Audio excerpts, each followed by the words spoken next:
Hello everyone, Assalamu alaikum. Welcome to Mommy's Coffee Corner. Today I'm going to be sharing with you an easy way to teach your child how to read Arabic. So when you teach a child, you teach them to read by sight or phonetically. When the child learns reading by sight, they will memorize words. But when you teach them to read phonetically, the child will blend letters and read any word. So it's that easy and more effective because once they learn the letter sound, it's easy for them to just go ahead and read it. But when we teach them the the alphabet, the letters names, which they do at the school system, like alif, ba, ta, tha, jim, ha, kha. The child will know the names of the letter, and this is not going to help them to read.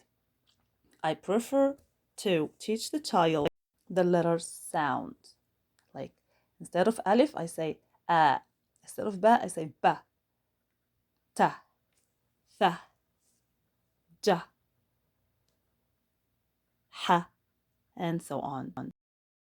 You can make flashcards like these at home, just like with a marker, permanent marker, or any marker, and piece of papers or index cards. Read it to your child. Even a 2 year older can do this, like one time a day or once in the morning, once in the evening before they go to bed. You're going to be surprised. Then you can go ahead and read to your child the alphabet with the fatha.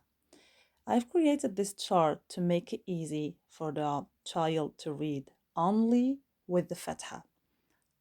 Alphabet with the fatha. A, ba, ta, tha. So this is going to give the child confidence, um, and they will be able to blend letters with the fatha, because the next step we're going to give them simple words with 3 letters only, the same letters that they know with the same fatha, the same sound. With that, they can read on their own, and this is going to give your child confidence, and they will be super happy. This is what I saw with my own kids and my students. They're very, very happy when they see that they can just blend letters, just say it the way they learned on the chart. So take your time, teach them letter sounds, then the fatha. Then once you feel that the child is confident, you can go to the flashcards with the words, the simple words. I'm gonna be posting another video showing you how my child is reading and how I practice all this with them. I hope you guys learned something from this video, and I hope that your kids will enjoy learning Arabic, the beautiful language. Take care, everybody. Don't forget to subscribe for more videos, and happy learning.